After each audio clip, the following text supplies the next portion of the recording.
Mtazamaji wa Oli TV, karibu tena kwenye kipindi chako pendwa, kipindi cha Sports Leo. Mtangazaji wako ni mimi Oliver Mchilo, na ikuletea masuala mazima ya kabumbu. Tunajua kwamba ligi imesimama kwa muda mfupi, lakini tunajua kinachoendelea hapa. Kama wewe mwanasoka, unajua kwamba kuna mvutano uliopo kati ya Yanga pamoja na bodi ya ligi, lakini pia na TFF. Na leo hapa nipo na wachambuzi tofauti hapa, watatuambia kwamba wao kama wachambuzi wana kipi cha kuongea. Upande wangu wa kushoto nipo na Ali bin Jumbe, upande wangu wa kulia nipo na bro hapa. Unaitwa nani? Steven Jackson. Anaitwa Steven Jackson. Nikianza na wewe Steven Jackson, tunajua kwamba Yanga wameshatangaziwa tarehe ya mechi dabi ya Kariakoo, lakini bado hapo na msimamo wao kwamba hatuchezi.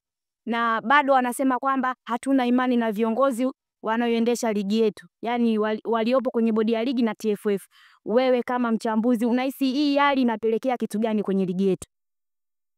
Mimi binafsi ninachokiona sasa hivi mpira unaelekea kubaya. Yaani ndo ninachokiona mimi sasa hivi, kwa sababu Yanga wameshashikilia msimamo wao kwamba hawachezi. Na wao toka awali walishazungumza kwamba hawana imani na bodi ya ligi, si ndio?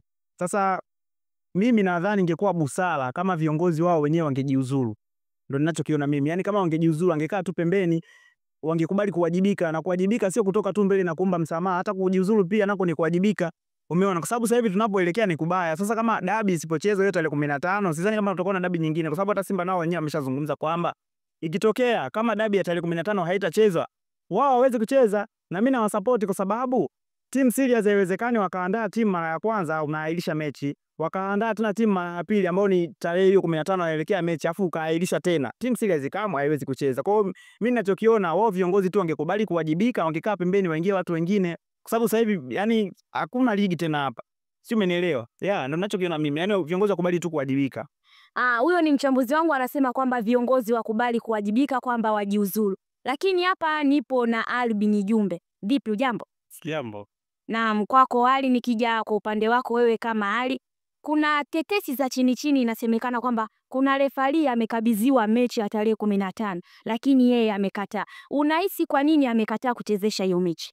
Kwanza hizo taarifa nilizisikia, lakini sikuweza kukamilisha kwamba ni za kweli au za uongo. Lakini pia sababu moja kwa moja unaweza kusema amekataa ni kwamba Tanzania hawajui makosa ya kibinadamu. Sababu inaonekana marefa wanachezesha mpira, lakini anatokea makosa ya kibinadamu kutokana na ushabiki wa mtu, anasema kwamba amechukua pesa au sio refa ambaye anafaa kuchezesha michezo mikubwa. Kwa hiyo inawezekana amekataa lawama, pia amekataa matusi ya watu. Unajua watu wanakuja kwenye akaunti yako, wanatembelea kila unapopita, pia wanakutukana matusi. Ashawahi kusema Ramadhan Kayoko uwaga anapitia wakati mgumu sana akiwepo mtaani, kwa sababu mashabiki wa Simba na Yanga uwaga wanamuingia sana, yani kwa maneno machafu. Kwa hiyo inawezekana amekataa kwa sababu kuna harakati au kuna nyakati ngumu uwaga wanapitia pale ambapo wakichezesha mechi kubwa kama hizi. Hadi hapo kufikia hapo, mtazamaji wa Oli TV, mimi sina la ziada. Langu jina ni Oliver Mchilo, na kuomba comments